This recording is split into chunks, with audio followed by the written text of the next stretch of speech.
one's out to the heads that know. Never been seen that jet black snow. When I'm on stage with the mic in my hand, got the vibe with the gang and the rest lot know. Living in peace, use breath control, and if I'm in deep, let's tread that slow. Don't come with a next angle, got more sides in the rectangle. All that past, just let that go. Turn off the lights, don't end that show. Look on dance floor, show gets live. Oh, I see pyros, I see smoke. Graveyard shift, that's set in stone. Stepping stones, I'm stepping slow. Come to the venue, bless them go. My DJs come to let them know.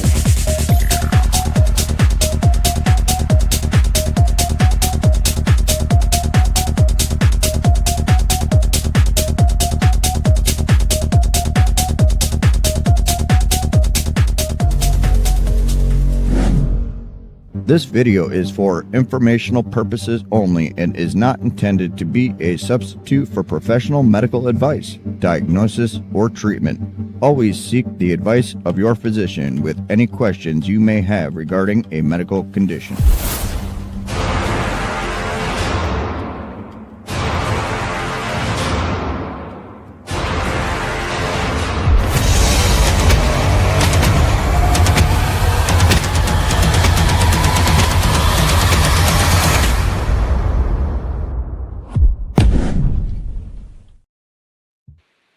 What's up, guys? Filling in for Eric with Eric's job tonight. It's just me and Mike here, and I don't have the cool vibe and flow that Eric does. He gets it done with that. But hello to everybody here, and thank you for coming. I appreciate all of you very much for showing up, and yeah, especially Mike too. Thanks for coming to chat with me. So we talked about how we're going to talk about philosophy of like coaching, kind of big picture stuff was something that I floated, and then I kind of jumped around at the last second to say another thing that I also wanted to talk about, which was in the title, the EQ, DHB, and then like TestFlu and all that. And Mike, you just talked about the YK11 and some other peptides that are kind of what people are talking about right now. So, you know, I think we're going to freestyle a bit. You know, what do you think? What's up? Yeah, sounds good, man. Let's do it. Yeah. I'm a little disappointed in this thumbnail that you made, because you made yourself look more jacked than me. I think you need a better picture than me. Well, it's not true anymore. Yeah. So, you know, all of like 190 pounds here. But, you know, it's not terrible for not being in the gym in a year now. Like, you'd be surprised what you keep. It's not impressive, but like my baseline, my set point was completely changed. You know, I used to be, you know, skinny as hell, 130. Now I'm like just normal athletic. I haven't been 130 since like 5th grade. Right. Yeah, I haven't since I was 29. Yeah. You're now at 33 years old. So when you say peptides and you think of peptides like that are kind of like hot button ones, things to talk about right now, what do you think when you say that? When I say that? Well, I mean, I've been looking at them a little harder lately, just because of, you know, it's what's going on. Like, everybody's talking about it. And I mean, outside of the like staple peptides that everybody takes, you know, and their Wolverine stacks and their glow and all this other stuff, but outside of the staple stuff that everybody's all excited about, I mean, there is a long list of available peptides that my wholesaler had sent to me, and I'm going, what is some of this stuff? So when I started looking, I realized that, you know, a lot of this stuff people have been talking about. So YK11 is one of them, even though technically it's not a peptide, right? Peptide's a group of amino acids by definition, and YK11 is really a SARM. And right. But it's a steroidal structure, you know. So like it's you know, it's got the steroid nucleus that like you would see with testosterone, dihydrotestosterone, etc. But well, the reason I included it in the conversation is that the YK11 is widely available through more peptide sites than it is necessarily through yeah UGLs. So right, like with YK11 or MK677. It's kind of like one of those things too, where people are, it's all SARMs, you know, like in how like people kind of adopted the language of saying trend, you know, like, are you on trend? Like people who aren't in the know, you know, they think all steroids, they, it, you know, here, now I should sound better. My mic's on. Sorry, Yeah. guys.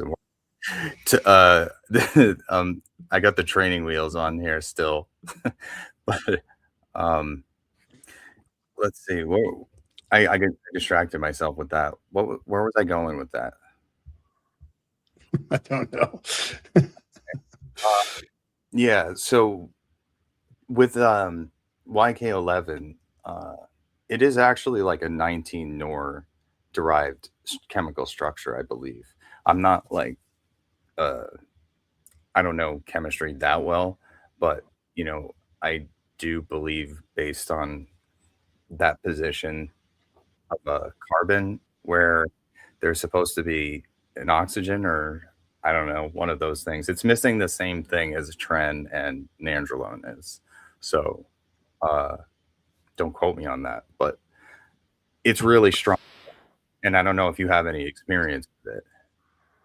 Do you? Well, I don't know. And I'm also not a chemist, but, you know, I read a lot of medical research. Yeah, likewise. Yeah. And really, it's not that much different from a risk profile, side effect profile, and a benefit profile than any NOR19, right? Than trend compared to Yeah. trend, for example. So Right. I don't know how it binds. I was actually hoping you would have some insight on that, how it binds to androgen receptors and things like that. If the mechanisms are the same once it's the compounds in your body, you know, does it Right. stimulate the glucocorticoid receptor, or you know, other things that the NOR19s do. But I think when you start breaking down the chemical structure like that, it makes sense that it would react in a lot of the same ways as the NOR19. I have heard people say they don't get mental side effects from that, but I don't get mental sides from tren or really anything that like kind of can tell that it's there, but until I added YK11 on top of a stack that also had tren in it. But and before I go like too far onto this, I also don't want to dissuade people and trick them with the title. I do want to get back into that you know, TestFlu subject and debate that will be relevant here too. But to circle into the YK11 thing in terms of androgens and how they work at the androgen receptor. You've got, you know, testosterone derivatives, DHT derivatives, and 19 nor testosterone derivatives. And ultimately, they all are binding to the androgen receptor. But that's where the difference lies therein after. They can have effects at other receptors too, like a glucocorticoid receptor. That's a thing. The mineralocorticoid receptor. That's a thing also. Yeah. But even when you push all of those away and you just have testosterone at the androgen receptor, dihydroboldenone at the androgen receptor, YK11 at the androgen receptor, whatever it is, there is different ways that these things will slot into that androgen receptor and what genes they activate, because that's how an androgen receptor works. It's like okay, you bound to the androgen receptor. What happens next? You just magically get jacked and super hard boners. Like, well, no, it happens through gene transcription of certain genes being activated. And the androgen receptor codes for like 1,000+ different genes. So it's likely that they work in different ways through activating different things that the androgen receptor codes for differently. So the androgen receptor isn't just pro-anabolic, it codes for actin and myosin proteins, which are, you know, the cross filaments that make up skeletal muscle. And then it also has like other anti-catabolic genes like FOX4 or something like that. It's tied into IGF-1 promoter genes too. Like, it's super complicated, and all of that stuff has not been mapped out yet, as far as I know. Like, I don't think. But that is how different things like a 19-nor has this specific set of effects. It's like, why is that? It's because they chemically fit into the receptor a little bit differently, and the genes that that receptor codes for are tickled a little bit differently depending on what activates it. So you're saying that, so for example, the progesterone receptor agonist that trenbolone is downstream from interaction with the androgen receptor. Right. It's a separate affinity. It also can't, like, so you take a trenbolone molecule, trenbolone molecule 1, trenbolone molecule 2. One of them can go and interact with the androgen receptor. The other one can go and interact with the progesterone receptor through that affinity that it has. Okay. So it's not, it's still just floating around the body, attaching to another receptor. It doesn't, Right. When you talk about and this is probably like biology 101 stuff that I'm asking you here. So no dumb questions. And I'm hoping that our audience is also as ill-informed on it as I am. And I don't even know this stuff perfectly at all. So, like, right.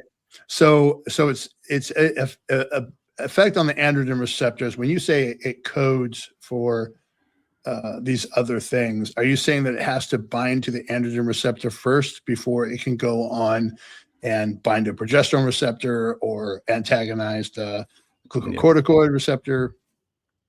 So forgetting about, so an androgen receptor has its effects, like, which are what?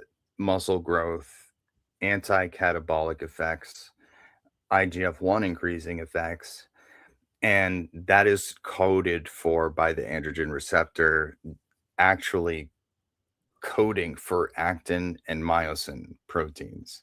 Oh, okay. So, like, one of the genes that the androgen receptor tells the body to make is actual literal muscle contractile tissue just there.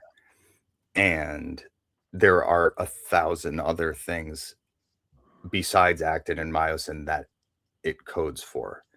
So it can have anti-catabolic effects through some unknown gene that makes some protein that does a thing that results in less muscle wasting, which is anti-catabolism. I don't know what that is. And surely all of these have not all been mapped out. Like, we don't know the effects and the intricacies of every single gene in the body in that way. But it is how an androgen can, for example, let's say if Tren had any relation to the mineralocorticoid receptor or the glucocorticoid receptor at all, it can still have anti-catabolic effect through the fact that it is activating the androgen receptor.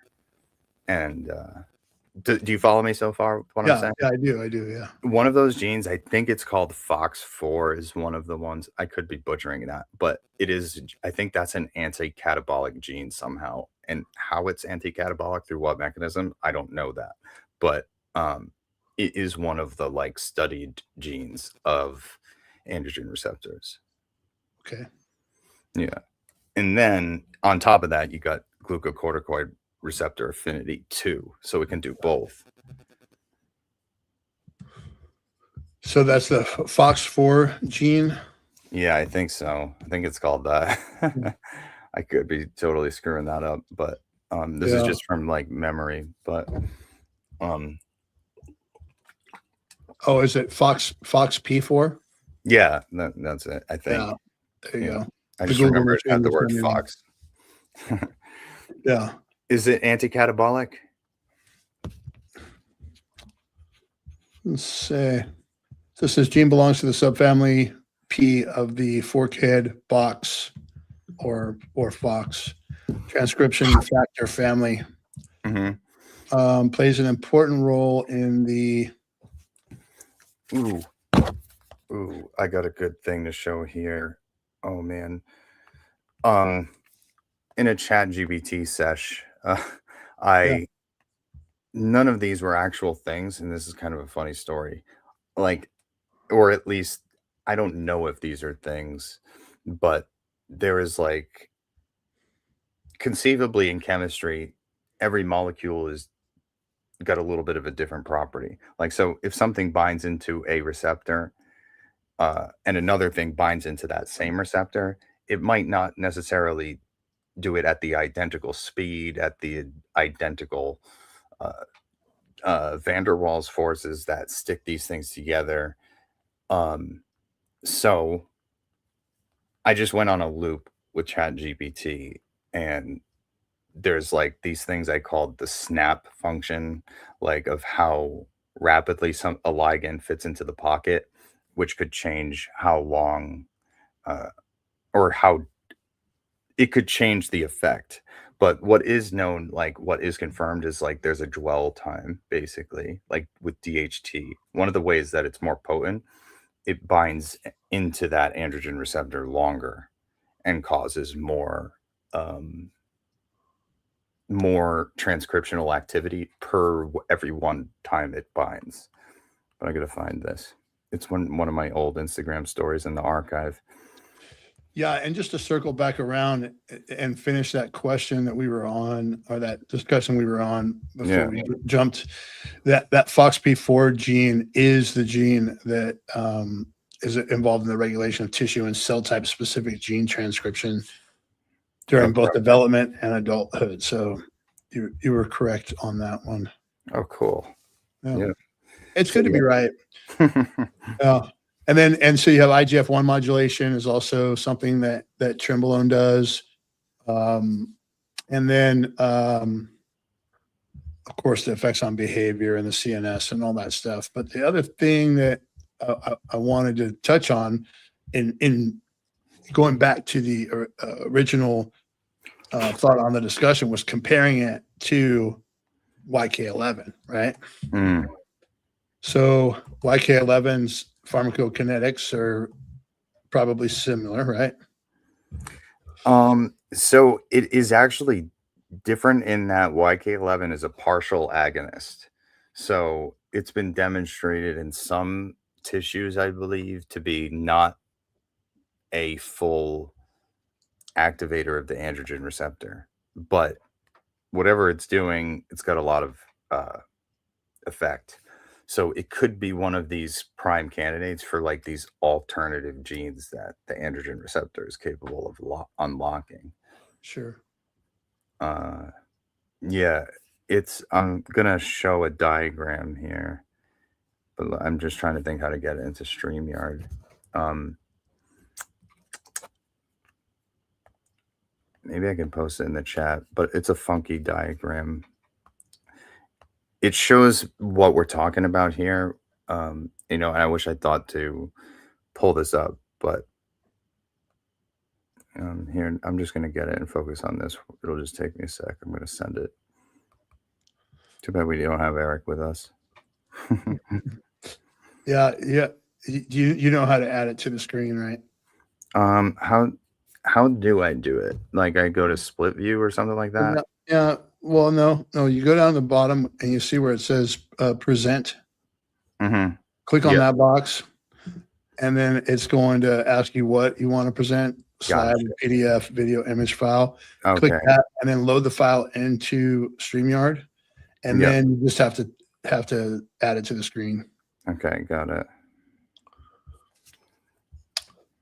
And the first segment we will call pharmacokinetics for dummies, and this segment we will call the StreamYard how-to.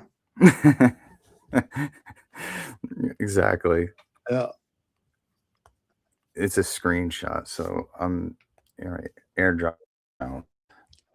So yeah, there's a screenshot. Just share it as an image on there. Yeah.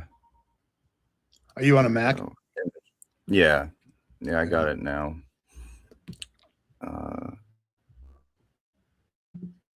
Here it is. Oops. Oh, don't want to share that one. No, just kidding.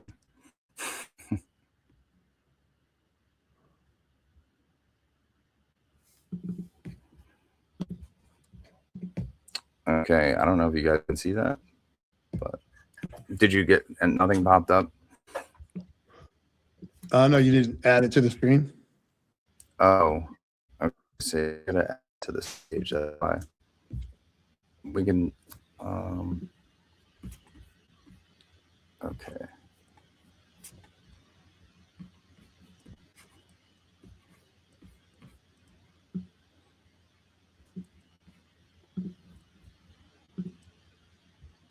Oh, it's a video file. That's why, because it's a screen record. That was the problem. There we go. Still screen share a video file.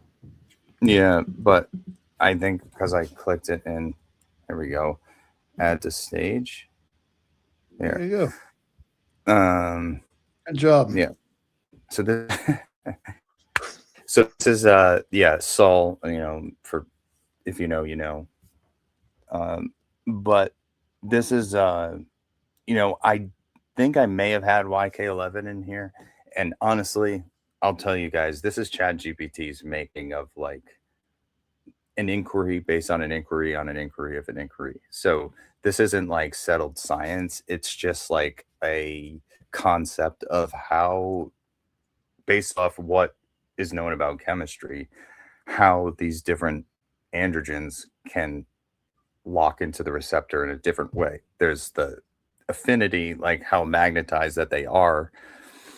And then there is the dwell time, which is up at the top. You can see that's the dwell. And then there's the last measure here. This is a known thing, is intrinsic efficacy. And that means for every time a steroid binds to the androgen receptor, how much effect do you get? And dihydroboldenone, trenbolone, Superdrol, methyltren, I'd even argue oxandrolone actually to a degree should go in that category. Those are like the super steroids, and you get a super sick effect off of like very low milligrams. Like right now, 60 milligrams of DHB is all I'm using, and like 1.4 milligrams of estradiol. That would be too much estradiol for most people, but I have a low multiplier. Yeah, what do you think? What do you think of this? Well, I can't say that I understand the graph. It's a little over my head, but it looks like it looks pretty try-hardy. That's that's the point, but or not the point, but that's why I posted it, because it looks kind of cryptic. But so what revelations did you have from this discussion with ChatGPT? What? Just a better understanding of the thing we talked about with the genes that the androgen receptor codes for. So like you see up at the top, it says dwell time. Yeah. So that is how long when a testosterone binds to the androgen receptor, it stays locked on. Oh, I see. And conceivably, I think the longer it stays on, you get more effect before that structure breaks down and then testosterone dissociates, and then you need another steroid to come in and do it again. And then on the right, you've got binding affinity. Everybody knows and loves binding affinity. That's how sticky and how magnetically charged it is to the androgen receptor. Like, for example, you know, I've been off of opioids since 2015, July 30th. And I had a pretty nasty lesson with this, actually, because of switching from, you know, drug of choice to Suboxone. And there's an effect called precipitated withdrawal. I've heard of that. Yeah. And I waited 24 hours over, I think like 27, super sick, and took my first dose, and man, I thought I was in hell, but no, it got a lot worse instantly. And what happened there is that, you know, buprenorphine, which is Suboxone, is much stickier to the receptor than yeah, like an oxycodone or diacetylmorphine. They cause more effect when they do bind diacetylmorphine or oxycodone, but they aren't as sticky. So what happens is buprenorphine, wicked sticky, comes in, it pushes the other things off the receptor. But because it doesn't activate it very strongly, that's how you end up getting more activated receptors, but with less effect compared to my previous. The same is true with androgens. I think most of the androgens, like we all talk about, like Primo, Masteron, testosterone, Boltenone, Tren, not Tren probably, but they're all equal relatively, because like, you know, people who use opioids, like, you know, if you take a Pana and then a Dilaudid, it's not like you're supposed to take one before the other because of that. It's just this principle where some stuff is stickier than others, but the weaker thing could be actually stickier, and you don't want that. Do you follow what I'm saying? I do. Absolutely. Yeah. Question for you is specific. Like, have you heard of people that say don't mix SARMs and steroids, like for that reason that like, you'll get the weaker effect of the SARMs instead of the stronger effect of the steroid? Well, that one will bind, the stickier one will bind and not allow the more potent one to bind. Right. Yeah. No, I haven't heard that argument, but it makes sense. Yeah. And I don't think it wouldn't not be true with this also, basically. Well, we got lots of androgen receptors, right? And everybody knows from running stacks, right? We always stack everything. Who takes one thing? Almost no one, right?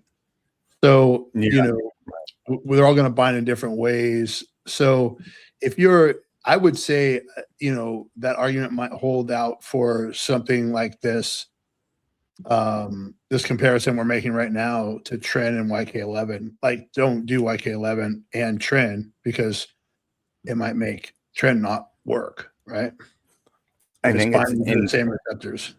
The concept you're saying is correct, but in practice, I think it will actually, it's the opposite. So the principle you're saying, you understand it correctly. It's just the reverse. YK11 is the weak ligand. It doesn't bind very strongly.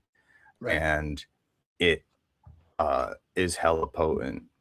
And I've actually combined Tren and YK11 before. It felt like I got all of the mental sides people say they get from Tren for the first time.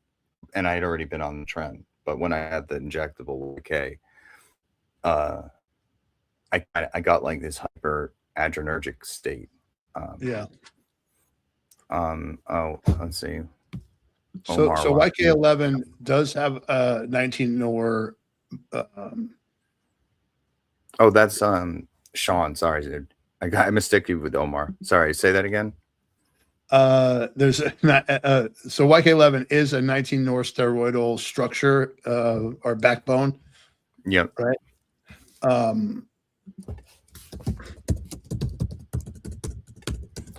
It is. Oh, as opposed, and if you want the comparison, regular SARM, like say RAD 140, I don't know what backbone they are usually, but I think it's like an anti-androgen backbone, or like something that mimics like, I think an anti-androgen, but regardless, I mean, they don't have that effect. But I've never actually taken any SARMs, not a true SARM, just YK11. What about you? Have you done it? You know, I think I did. What was the one that everybody was using to shred for a minute there? Carnitine or something like that? Oh, Cardarine. Yeah. Cardarine. I did that for I don't know, a couple of months. It was lame. I don't like the way it made me feel, and I didn't feel like it was all that effective. So Cardarine or Ostarine, because Cardarine isn't like that's also not a SARM too. That's a PPAR delta modulator. Yeah. It's not androgen receptor related, actually. Okay. Did you get? It's supposed to increase endurance, and that, to be fair, I do feel like I can be running at like Yeah, maybe it was Austrian. I don't know. It was something that a lot of bodybuilders were taking the cut at the time. Then it's definitely cardarine in that case. That is effective. Like, fun fact, if you take that, you're actually going to look like you have decent lipids while you're on cycle, because of that. Yeah. Let me see. Let me show a picture so I can humiliate myself with my knowledge of chemistry here.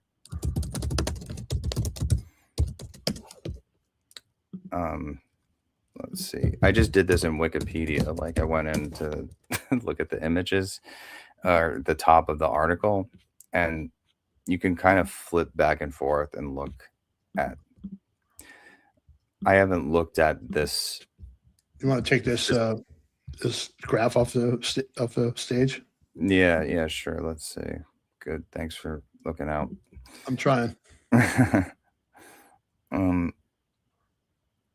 How do I share? Oh, I can't share a link. I'll show a screenshot though.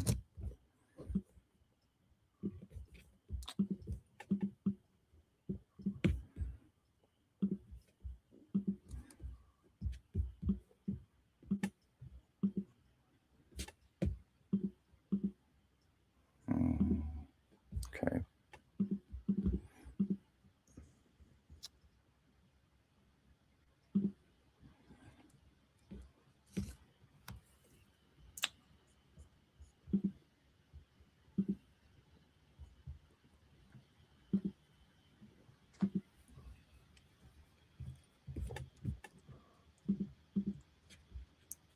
Okay. Here we go. Oh, and it shows the old one. Anyway, the point is if you guys go and take a look at it, like, you can see where, if you're reading it left to right. Oh, this is the other cool thing about YK11. Like, people can go to it. I'll drop a link in the chat. You can go to it if you want. But where there is an ester that usually attaches to the steroid at the steroid nucleus, this has like something else, and I don't know what it is because nothing else has this. But are you looking at that image, Mike? Yeah. Okay. Let me get the testosterone and anthate one, for example. Actually, yeah, testosterone and anthate. Here we go. And at the end of this, if you're reading it left to right, you can see that, yeah, okay, here's YK11, and see where those, like at the end is, just like the very end. It's got like this beehive structure, and then it's got like a weird thing hanging off at the end. Open X. Yeah. That is where the ester goes. And now that I know how to do this, I'll show the testosterone one. But I don't know what effect this has, but it's a weird drug because it's also one of the most potent steroids that I've ever taken, like, considerably. See right here, like, up. Yeah. Here's a steroid nucleus of testosterone right there. I mean, I wish I had a way to draw on it, like a cursor. Oh, wait, maybe I can. Nope. But where I think, what is there anything else on this topic you thought about going into? Well, I don't. So, I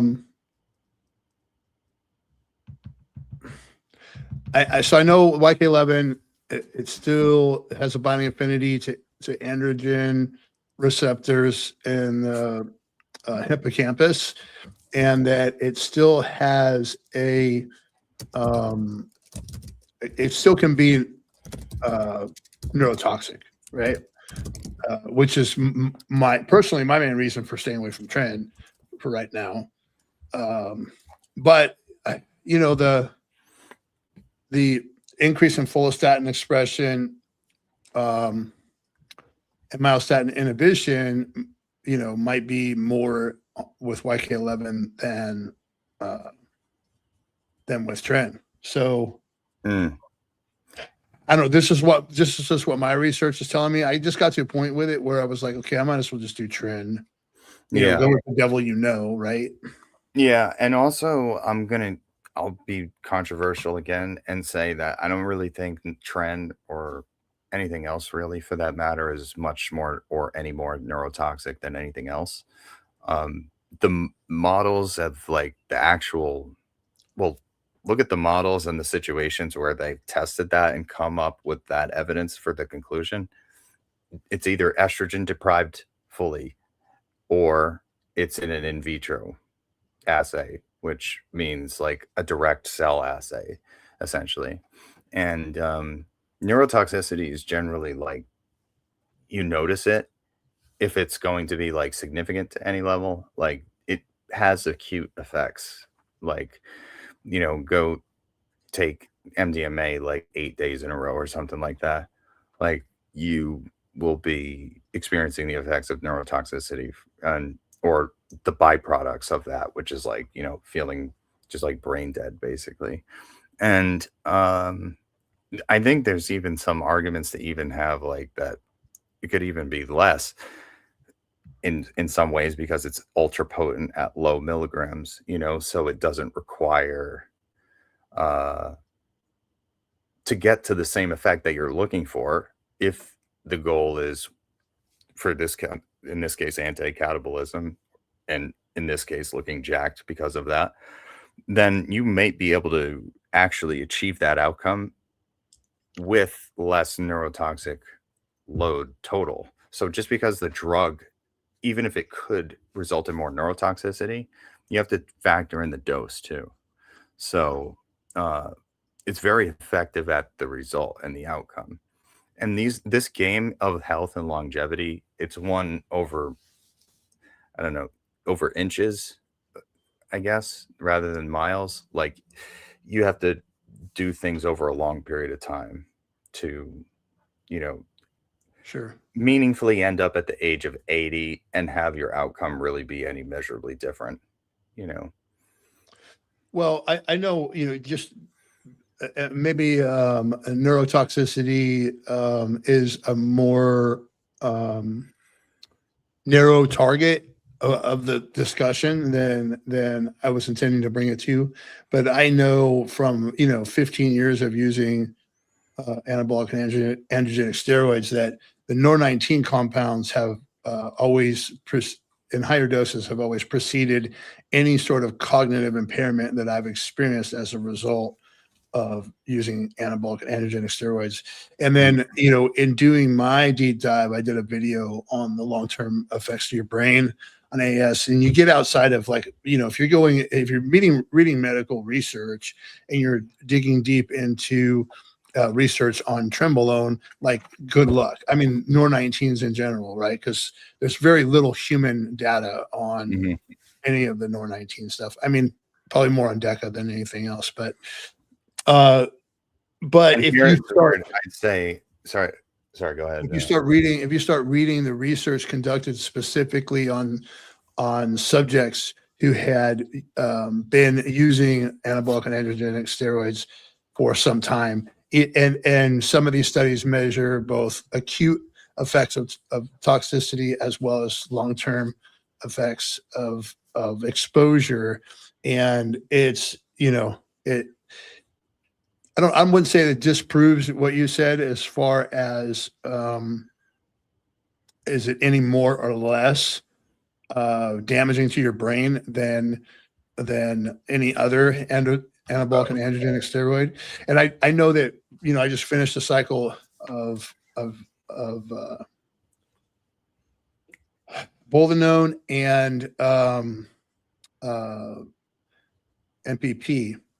And I tell you, the two of those together had to be the biggest blow to the brain ever. And this is in a progress phase. So I'm well fed. I have plenty of fat on board. I'm not super lean. Like all of the other things that would contribute to cognitive function, like low estrogen or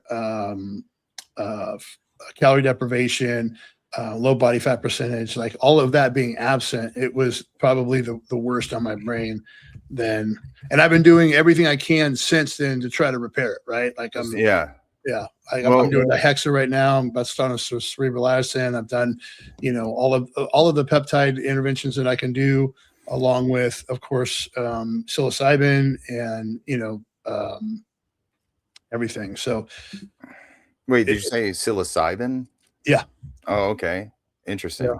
That's an interesting one. A microdose like 0.125, gram equivalent, 125 micrograms basically of psilocybin concentrate, like in a chocolate or something. Oh, okay. And it's super low dose. It's like sub-perceptible completely, but it stimulates the neuroactivity for sure. So even in small doses. I would say to obliterate that worry, to do that, I would recommend like 7 grams or so dried, and then you stop worrying about that effect whatsoever. No, actually, but in what you've said, your personal anecdote is actually the only thing I would put meaning to in there. That's the only thing I heavily value. Yeah. It's the only thing I value at all, because the studies, screw those things. There's a lot of really shitty research out there when it comes to anabolic steroids. They're completely useless. Actually, I would go out on a limb and say that they're useless for the way that they're being looked at, because what they are able to show is epidemiology of a group of insecure, shallow men who usually are the ones who are in the gym using steroids. Not all of them, obviously. Most of them probably not even. It's different at different times, I guess. But now more people are using them, so you're going to see a different demographic. But you can't separate out what the user base is and the long-term outcome in the same way that you can't with like the standard American diet to show that red meat is bad or whatever. Like, these epidemiology studies are able to be thrown whatever way that they want them to be read. Sure. Like literally. And there is incentive to do it. There is much more than people are able to see actually to do it. But in terms of what I meant when I said earlier, I want to come back to what you said about the NPP and EQ. But when you look at neurotoxicity or whatever effect of a steroid in a study, there will never be testosterone base with boldenone or testosterone base with primobolan or whatever it is, testosterone base with trenbolone. So you cannot separate an effect from a study that shows neurotoxicity from the fact that they are also estrogen deprived, which we know concretely causes neurotoxicity. So that's not me saying, no, they're not neurotoxic or there can't be any neurotoxicity. That's not it. But the thing is that you cannot separate it from the effects of that study in that instance. So, well, the most interesting, and I can't quote you the study right off the top of my head, but the most interesting study that I read when doing all the research for that was that was one study where they had taken long-term AAS users, a subject group, and put them all on brain scans, right? And basically just looked at, they answered the questionnaire and said, yeah, I've done this much of this for this long. And so these are people who were using, real stacks for a period of time. And they hooked them up and saw where their brain was firing, and there's some things like, that were pretty synonymous across all the test subjects. It's kind of hard to deny that that's not a long-term effect of anabolic and androgenic steroid use.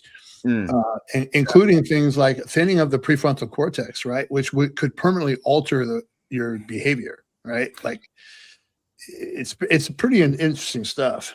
Oh yeah, I will push all the way hard against that because and this is me looking to be proven wrong in this actually, like, because which is science, by the way, if you're doing it right. Yeah, right.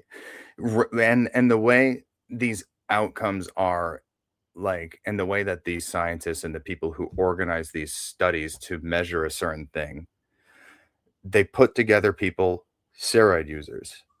Are steroid users on average more bro-like, or are they more nerdy? Are they more likely to have a job or unemployed? Are they more likely to have gone to jail or not versus the general population? And if any one of those things is statistically, or not even statistically, just measurably any bit different, then it's also, like, in my view, trying to ascribe estrogen deprivation or separate estrogen deprivation effects of neurotoxicity from the effect of the actual drug you're trying to measure, which is kind of a big reason why I got into the estradiol base, because, like, you could just kind of take one steroid at a time, whereas everything is like testosterone plus this combined to do it otherwise. And then there's the different variable of aromatization, which means you can't just keep a fixed dose of test, because let's say what happens when you want to compare boldenone to nandrolone. You can't just stay at 100 milligrams of test and then add boldenone, take it in or out. But I am not dismissive really of the fact that there is damage, because anytime you're increasing things that speed up natural processes, like gene transcription being increased of a certain thing, more aliveness just uses things. We are meant to be consumed. You know, we are a temporary form, you know, that we occupy. And I think it's kind of one of those so above, so below things. It probably actually does make sense that androgens would have an aging effect and a potential accelerating of burning the candle at both ends effect. But also, you know, there's very real mechanisms why it could not. But but in terms of those studies,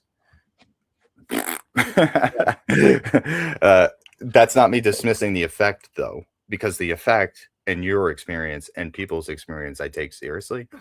But to act like it can be controlled for in a group of steroid using men, that there is no other difference about those men from anything else.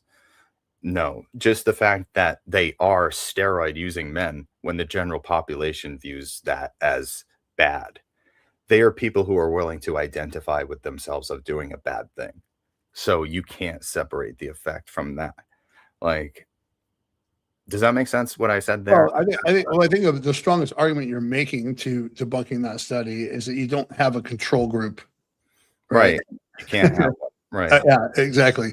And so I mean, I don't think that totally devalues a thing. I mean, you don't have to be a research scientist to hang out in a room of old bodybuilders who've been using PEDs for 15, 20 years and not know that there is some cognitive damage or some behavioral change that happens, right? Like, mine's funny, right? Because I'll have like no estrogen at all, and I'll still like cry at everything, right? Like, me too. It's not estrogen dependent at all, but you know, you put a cute puppy or a little kid or a country song or whatever, you know, and I'll start bawling. And I think it wasn't always like that, right? And I have to, after doing some of the research on that and other things with the thinning of the prefrontal cortex, like, it kind of makes sense that would be a long-term effect of AAS use. And it's like, unless the people like us who are actually doing the experiments, right, like who are pushing their body to the limits of these things, and I've done more Trenbolone than anybody should ever even consider doing, and realize the full negative impact that could have. Unless you're like us and doing those things, like, you know, you wouldn't know. And so the people who are doing it need to be talking about it, because we don't want to put our head in the sand and I think, okay, well, I can't, like, I could lose my mind eventually if I'm not paying attention, right? Like, yeah. I mean, you could end up in the loony bin or talking to yourself on the street, living in a tent in Oregon, which is pretty common. Oh yeah, but that I would say that's yeah. That we live in an ill society by default, you know, like as you said, you know, I don't know if you talk about faith or religion, but having something that orients you into an alignment for life isn't there for people. By and large, we don't have a thing. So most people just don't have it. And then that leaves all this room for all of this destruction and unguidedness to just find its way into their life, and that's where these problems we see are. But also, Trenemy here says this felt fried all the time.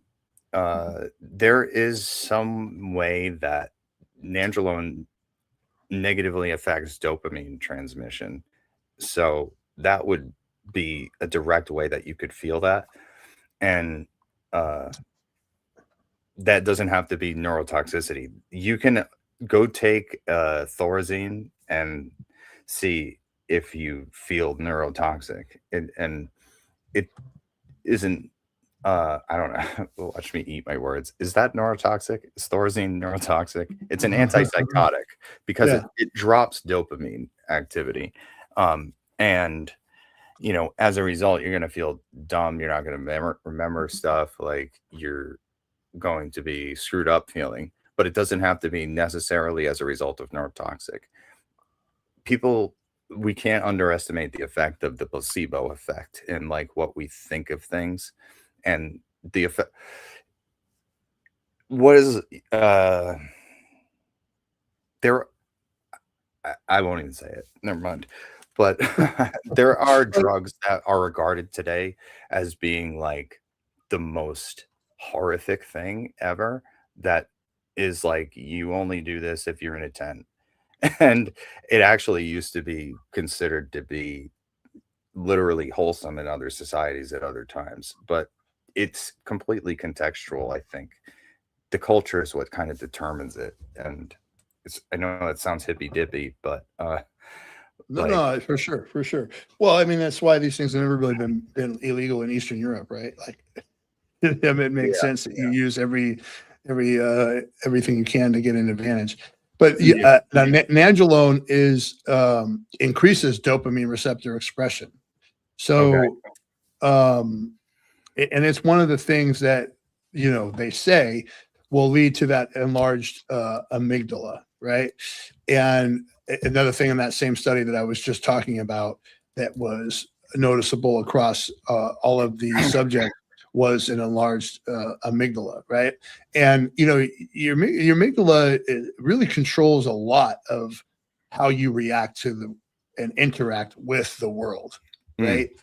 And even if you've got the PFC, like your prefrontal cortex, like wired up properly, like you still got a bigger amygdala to, you know, contend with, that you have to tamp more down probably.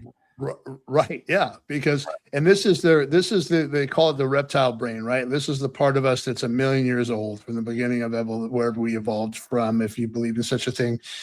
And you know, this is the thing that kept us running from dinosaurs and not getting eaten, you know, and while we live in a world where we don't have to run from dinosaurs and not get eaten anymore, you know, the amygdala doesn't really necessarily respond any different to that than it would to somebody cutting you off in traffic, right?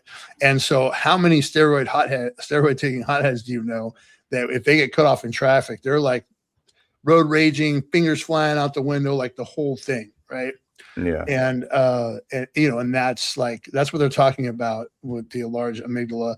Now, and this is true in all medical research, right? You go looking for what you go looking with. It's like, I'm set out to prove that all of these steroid taking hotheads are ruining their brains and turning themselves into monsters. Well, then, you know, that's what your study is going to show, right? Or whoever's funding your study wants that to be the outcome.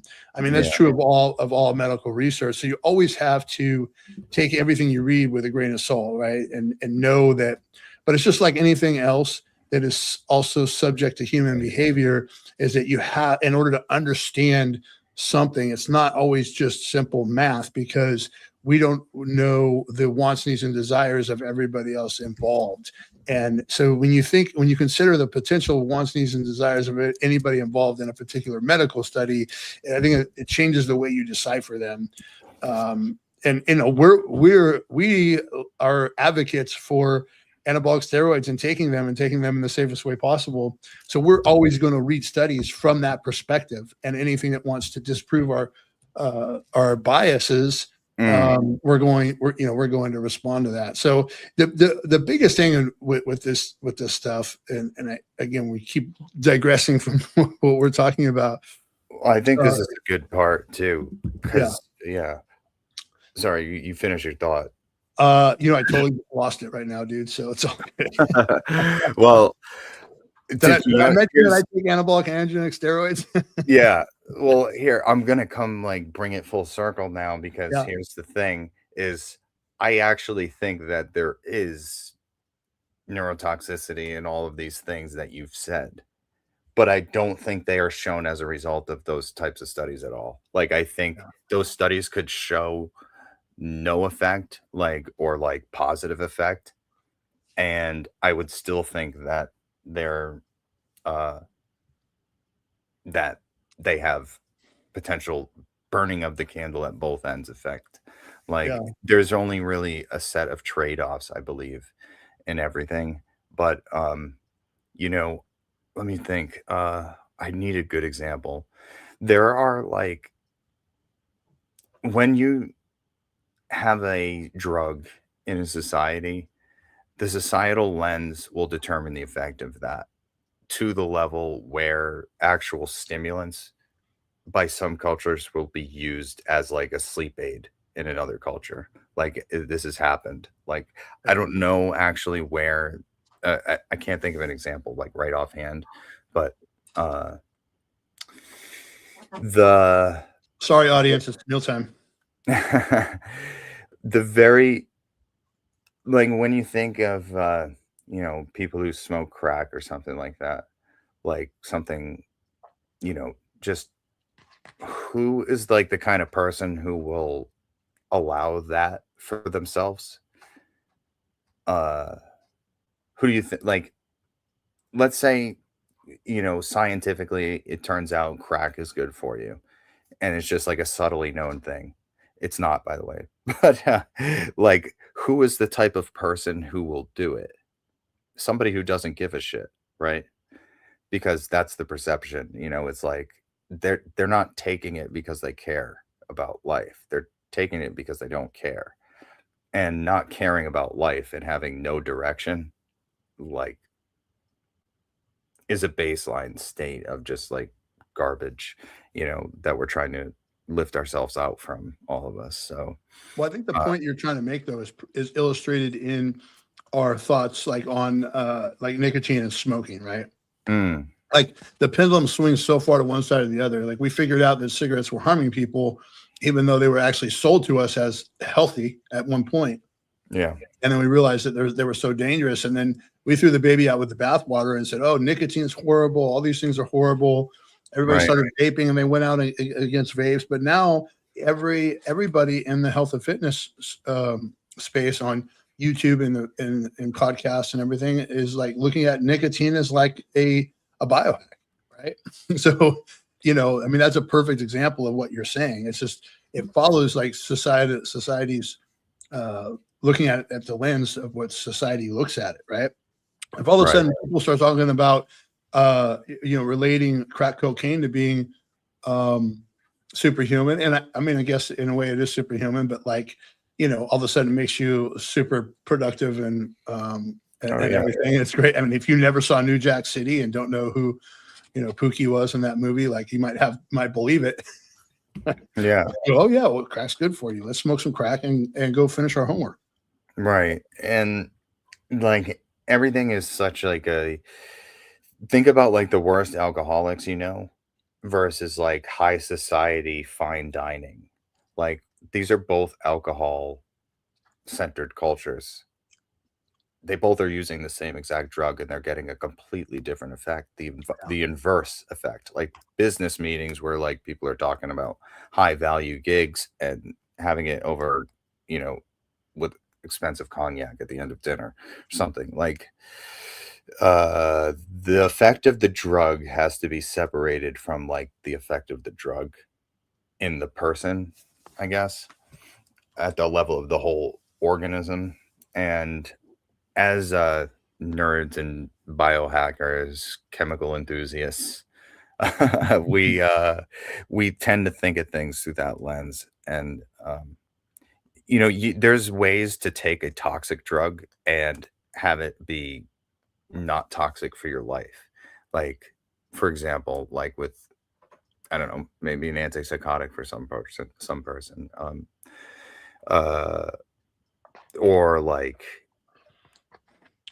I'm trying to think of an example, like, or alcohol. Look at alcohol. Like, there is toxicity, I think, no matter how you slice it.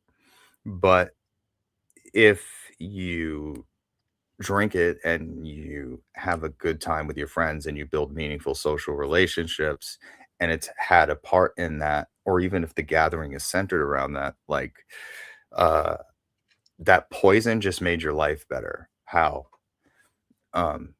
everything is like a trade-off, I think. uh Another super hippy dippy way of looking at it. But uh you want to go into my you want to Yeah. just stick my DHB thing at the end here? Yeah, let's do it. All right. This is crazy, guys, because a lot There's of a people. lot of questions too in the chat about SHBG protocol. Oh, okay, cool. Oh. I'll get to you guys, but this, I'll just at the very least tease it. I think the reason why I find and do so many weird things and discover so many weird stuff that's like different from what other people say is I intentionally will try to make myself sick or do something bad on purpose to see why it is. Like, so there's experimenting around with like different stuff to see what's good. But like, what about when you flip it and you try to see what's bad? And there are a lot of rumors and like bro lore of like, no, this is bad because of this. Like, DHB makes you have flu-like symptoms or will nuke your liver. And they are almost all rooted in truth, literally. Like, they are all rooted in something. So somebody's going to have those anecdotes that support that narrative. They're going to have empirical data and they're going to believe it. But what happens when you try to make yourself sick? I'm going to share this in the chat. And what happened was I took DHB and I wanted to figure out why does it have a reputation for being toxic AF.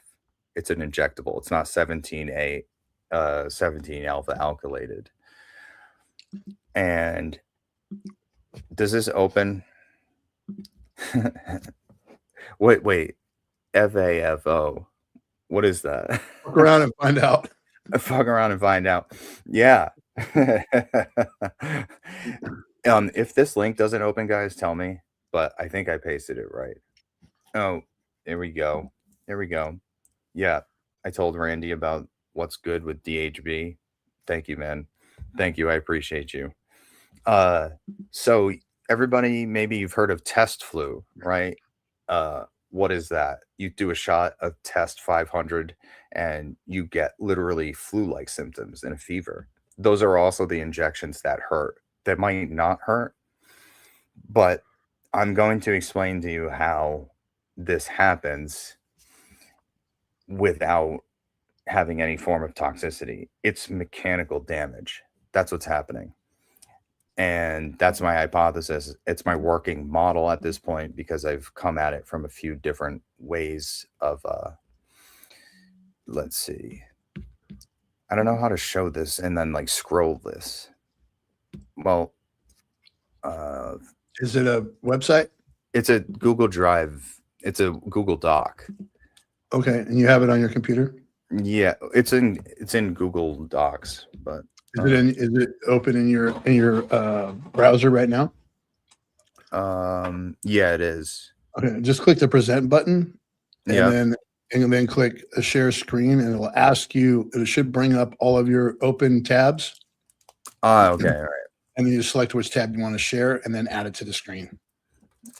Cool. Okay, here we go. Heck yes. Nice. All right. So what I did was I prepared myself, however you want to call it, 2 different strengths. And I also took another problematic injectable, boldenone cypionate. And that is known for causing brutal PIP. And it also, but boldenone itself isn't known for being toxic. So I used boldenone cypionate as a control. And also I then later used primo acetate injectable as another control. But I'm going to explain that the toxic effect of any of these injectables is not it's not because of the drug. It is because of mechanical damage from the depot of steroid crystallizing, precipitating out of the oil and into the muscle and causing mechanical damage, causing the signaling of the immune system, acute phase reactant proteins.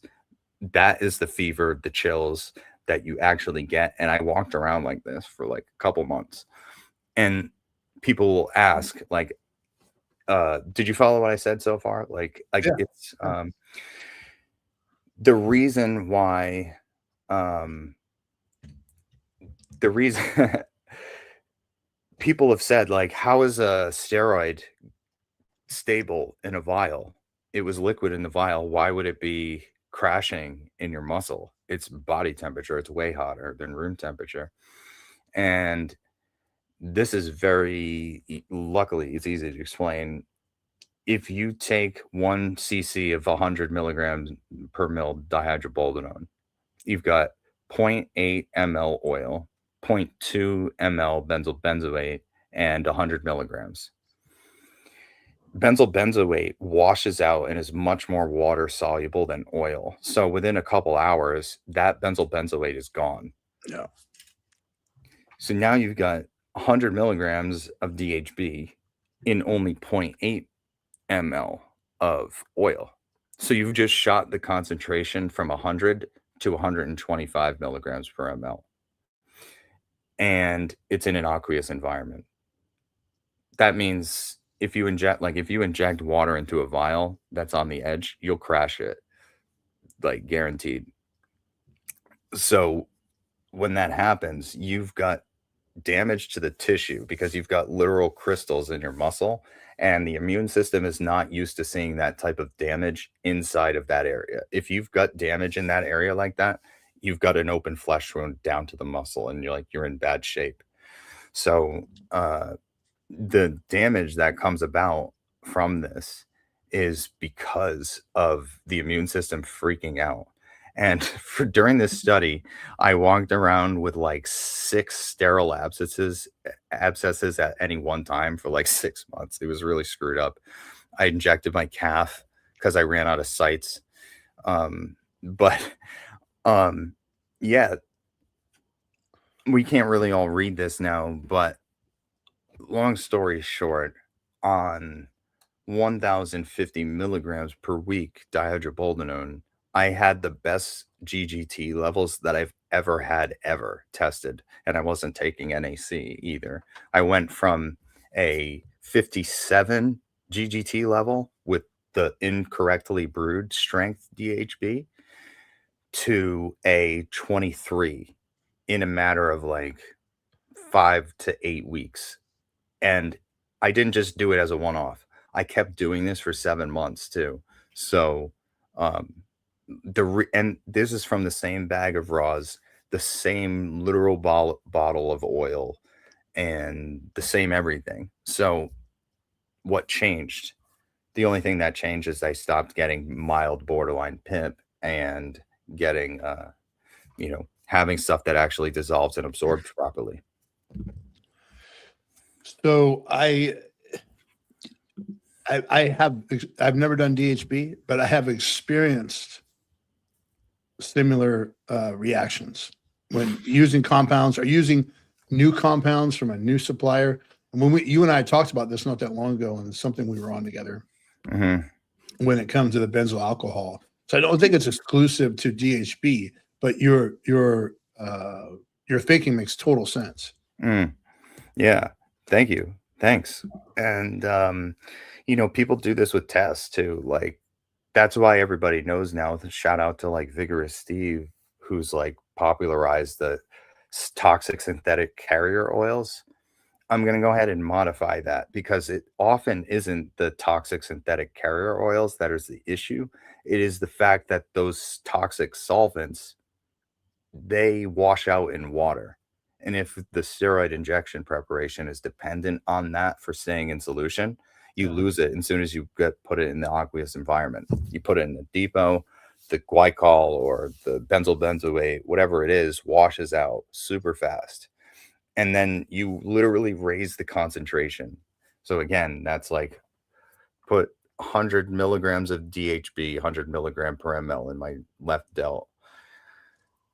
5 hours later, that BB, that 20% benzyl benzoate is gone. So now I only have 100 milligrams of DHB in only 0.8 mLs of oil. So it goes to 125 milligrams per ml. So the concentration of something that was already right on the end just went up.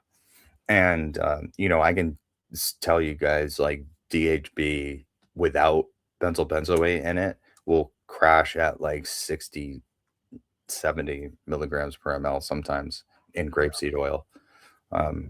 Not difficult to do, which is why I'm such a fan of ethyl oleate, actually, believe it or not. I've heard toxicity reports from like Steve, and he's talked about that, but I did extensive testing, and actually shout out my friend Alec Matrevsky, was the one that introduced me to both DHB and ethyl oleate and homebrewing. He pointed this out, and I am able to have much more stable depots as a result of it. It actually is like helped go the other way. So I don't have toxic outcome because I don't need to rely on benzyl benzoate. I don't have to take a giant needle. I can use a 27 gauge, 28 gauge, even a 31 if I want to for like my estradiol or something. But I just wanted to kind of blow this open and share this around because I really see DHB as being the most effective thing that I've found to date, in every way, provided it isn't 100 milligrams per ml, because it's like saying it's like trying to say this is what steroids do and you only have access to super test 500 milligrams per ml. Some people do fine with it, but the toxic effect you get isn't from the drug. And it explains why everybody feels like shit from it, lethargic, blah, blah, blah. I'm on 60 milligrams DHB and estradiol right now as my HRT. And like, I'm going multiple rounds and doing good. And my blood pressure's on point. When are you going to get back in the gym?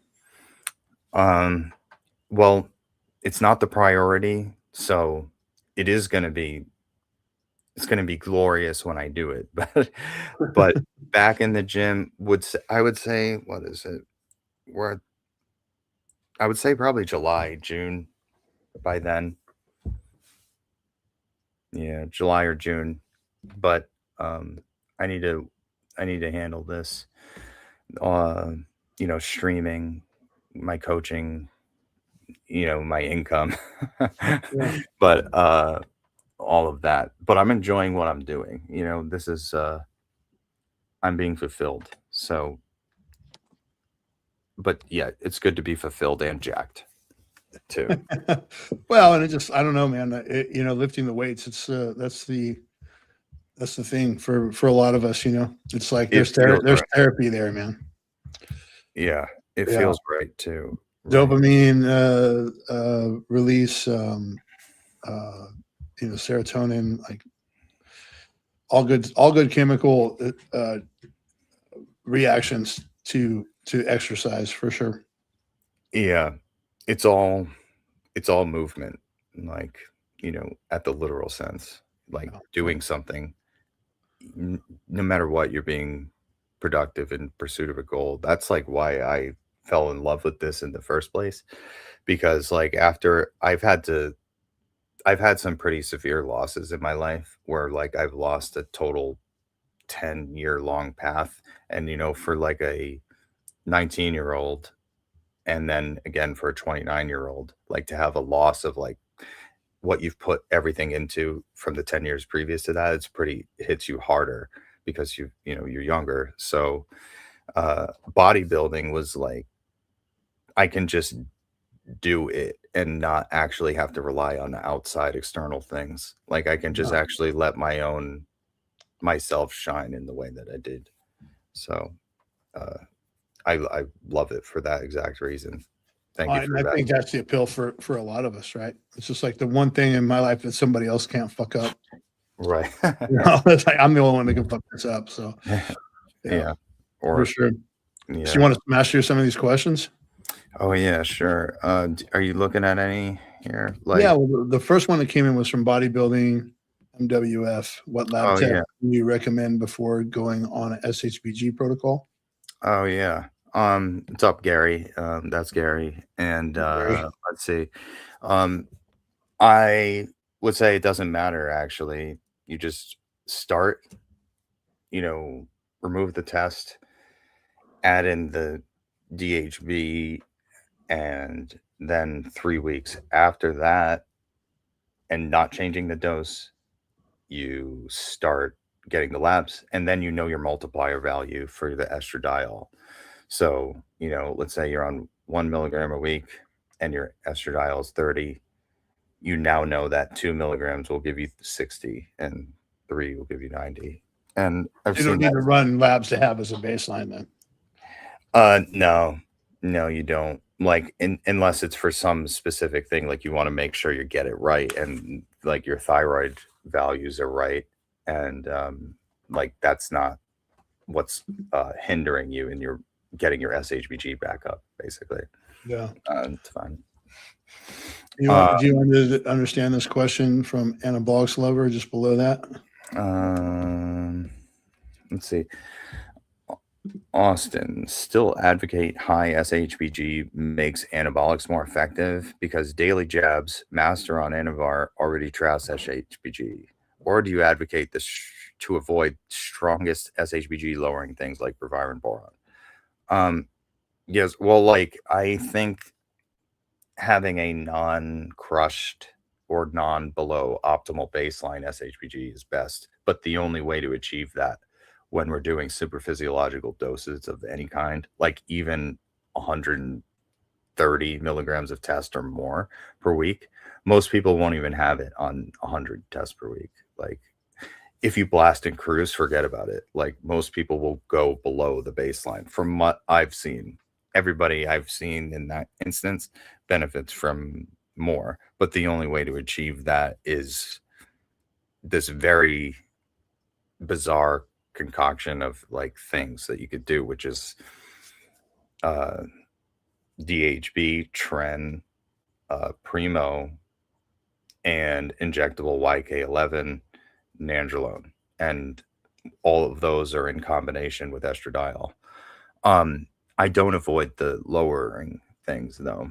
I don't avoid I just took Proviron a few days ago because I still actually notice that when you go down, like, and you take something to crush your SHBG, when you're riding that roller coaster down, you get an increased effect from that. But in order to get that effect, you have to have something to go down. So does that make sense? It does. Yeah. Yeah. What do you think? It's just the whole I'm really have not totally wrapped my head around this SHBG Okay. protocol completely, right? Yeah. Yeah. What's your questions with it? Or like, what would you push on? Like, I'm curious. I still have a real hard time pushing intentionally pushing estrogen that high. it's really counter. High. And yeah, counterintuitive to a certain extent. And then, for 20 years, everybody's been telling me you got to run a test base. You got to run a test base.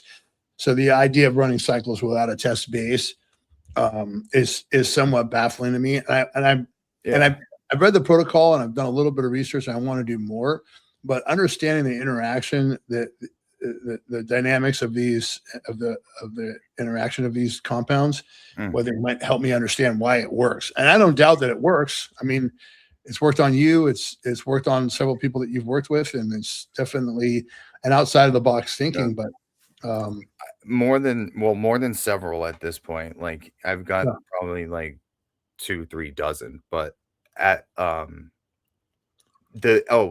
estradiol being high, I don't run the estradiol any higher or differently in any way compared to what you would have with the test base. So it's just that whatever your sweet spot is personally, like it would be, you just mimic that with the estradiol. So if I feel good at 50 to 60, then that's where you would want to go. Exactly. Right. Yeah, it's that simple. And so is it by not using the test as a base that you get the elevated levels of SHBG? Right, because testosterone and DHT have super high SHBG relative binding affinity, and they consume and sequester SHBG faster than it can be made. I see. So what we're doing is just avoiding the SHBG sequestering compounds. Yes. And focusing on the anabolic compounds that don't sequester SHBG. Right. That little thing right there just made the whole thing click for me. I get it now. Nice. Well, and that's the value I hope to add to the conversation, right? Is that cool. A lot of times we get over people's head with this stuff. Yeah, that's why I want to always tell. I want you to tell me that, like, when people are like, I don't know about that, like, I really welcome it. Like, that's like what I love the most. So, and then, for 20 years, yeah, you're right. Testosterone, that's been a thing. People keep that in why is that? Because what do you have when you take testosterone? You have androgen receptor activation, estrogen receptor activation. That's it at the end of the day. And then there's this I don't know, what about DHT? What's that do? It activates the androgen receptor and it modulates GABA in some way that it does because of its metabolite. But you get that from DHEA and pregnenolone, in my experience, enough to the point where I'm not saying it's like I get the better measurable effect doing it my way, if trying to be super physiological. If I just was trying to just replace literal natural function, you can obviously do that perfectly with test. But I think the issue is we're not trying to do that. Like, we're trying to create a biological set of circumstances that isn't natural. So, yeah. Trinity had a good question on here about HGH just below that. It's a statin C. Yeah. I'm curious to know if you have any thoughts on that. Yeah, sure. And you can feel free to jump in with any of these too, of course. Absolutely. Like anything. Like, what's mine is yours, man. So, and I want to wrap up here too in a sec without leaving these people high and dry. Sure. But mine generally sits at 0.9. Is that? Oh, that's. Yeah. Any insight why my cystatin C rises on HGH? This last go with it 8 weeks went from 0.82 to 1.1. And it's the time he's seen this in his blood work. Where's the remaining part? Oh, okay, right here. Yeah, that does that. I don't know why, but HGH transiently increases kidney function. Actually, it increases kidney filtration. The mechanisms as to which of that, I don't know why, but I know Leo in longevity has something talking about it and going in depth about this. Huh. And it is also where like I learned to triangulate kidney function between creatinine or the rest of the things on a complete metabolic panel. So complete metabolic panel with creatinine, cystatin C, and ADMA/SDMA, and using those three as different proxies for kidney function. Yeah. And yeah, ADMA, SDMA, you get a look at your endothelial health more generally too with that. Why? I can't even really tell you that, unfortunately, fully. Let's see, Josh or John.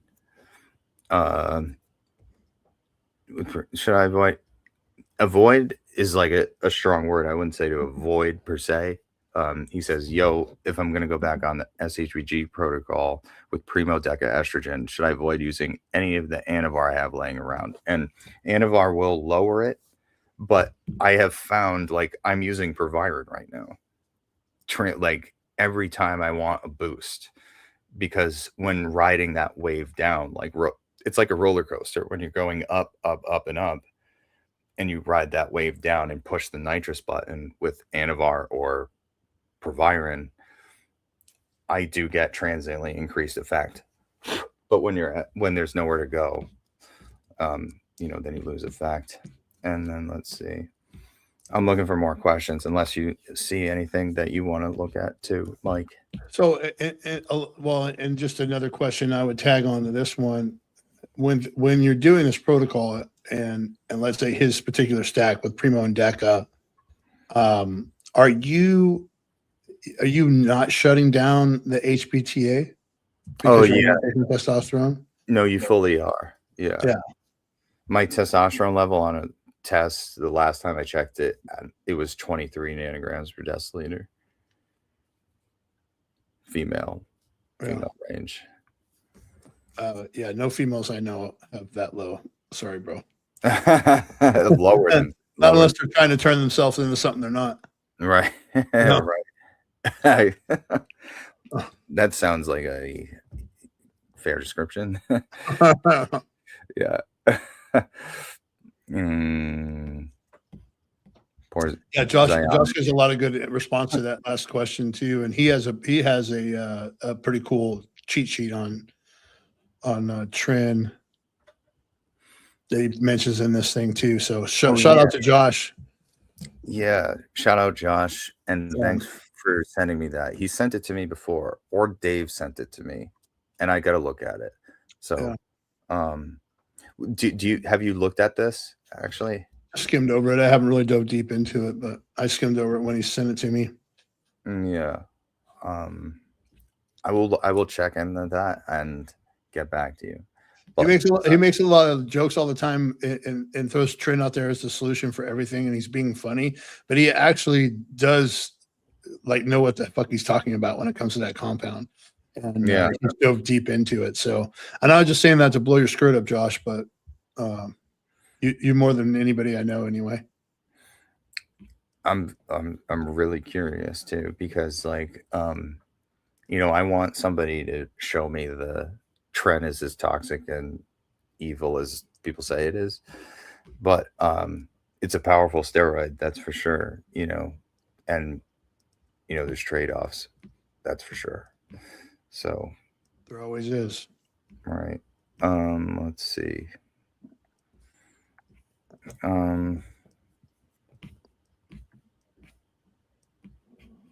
Let's see. Oh, you got this. DHB, Tren, HCG. Oh, nice. It's like a sort of SHBG stack. So, and I actually know this guy. So I'm curious. I'm curious what the HCG he like wants from it. And I'm not saying there's no reason to add it. I take HCG too, like time to time. It's a lot of HCG though, 2000 IU. Yeah. I found I got way more effect measurably from my HCG when I would take like 50 IU a day or like 120 IUs every other day.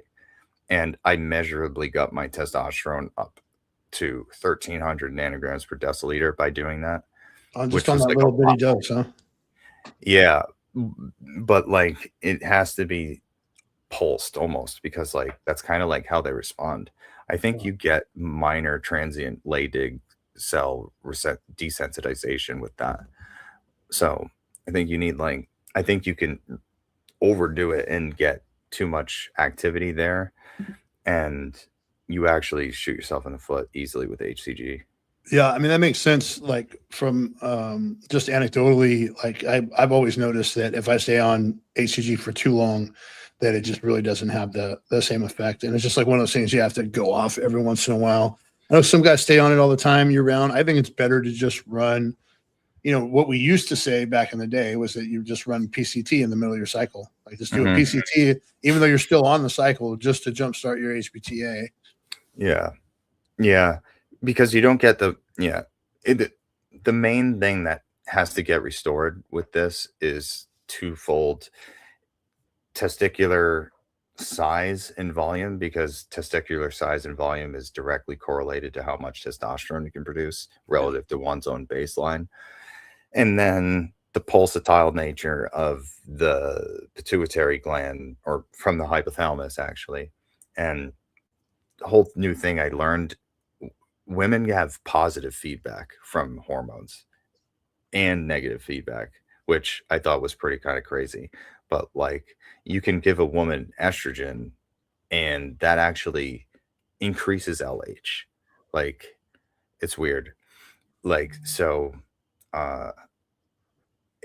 yeah, like go think of that. Like, inject a hormone and then you get more production of hormones, not less, transiently, for that. That's how ovulation works. But that's just a side point. I think I've hit everything I need to hit too. Yeah. Am I leaving anyone hanging here? No, I don't think so. Yeah. There was a couple of questions from Anabolic Lover. One he just posted. Oh, okay. A doctor with 700,000 followers. That always scares me, right? Because I think of like that Trevor guy he's actually like a disgraced chiropractor, but he still calls himself doctor. And he went from like 0 to 1 million followers, shouting about peptides on every format that he could get on, and it's kind of crazy. Like, it's easier to become an influencer than it is to be like a real medical professional, right? And I know good doctors, and they all make so much damn money, they're not going anywhere near the internet. So yeah, right. It's like, what are you doing? Why are you doing this? yeah, Like me. Why are you doing this? Man. But anyway, this influencer talked about artificial sweeteners and increased type 2 diabetes. Okay. What do you think? Do you have an opinion on that? I think it's bullshit. I don't understand how. I mean, I have plenty of artificial sweeteners, and I have absolutely great looking A1C and fasted blood glucose, and I take super physiological doses of HGH and everything else, right? I just saw this. I want to throw another bomb in here after this too. Yeah. But this is going to blow people's minds, I think. Here's a perfect example of this epidemiological study. And for those who don't know, an epidemiological study, it doesn't control a variable against a variable. There isn't a variable. There is just looking at the population, and like, you have to try to hopefully figure out, psychosocial dynamics enough to be able to separate the groups good. And that's dependent on, here we go. Whoops. The people who behind the curtain, Austin. Yeah. Now you've seen behind the curtain. But the people who have set up the studies, they have their own biases and whatnot. But with this, what people are like a lot more often likely to be using artificial sweeteners. Yeah. People trying to lose weight is one. That's almost always the case. And why are you trying to lose weight? Because you're obese. And when you're obese, you have type 2 diabetes, increased risk. So, it's all right there, and it's like it has to do with how well you sort, Yeah. you know, like and what kind of a effective strainer basically you've got to filter your Yeah. data. And then here's the bomb. If you are gaining muscle, you're insulin resistant. It's not impossible. I mean, it's not possible to avoid it. So you can measure this with a blood glucose meter.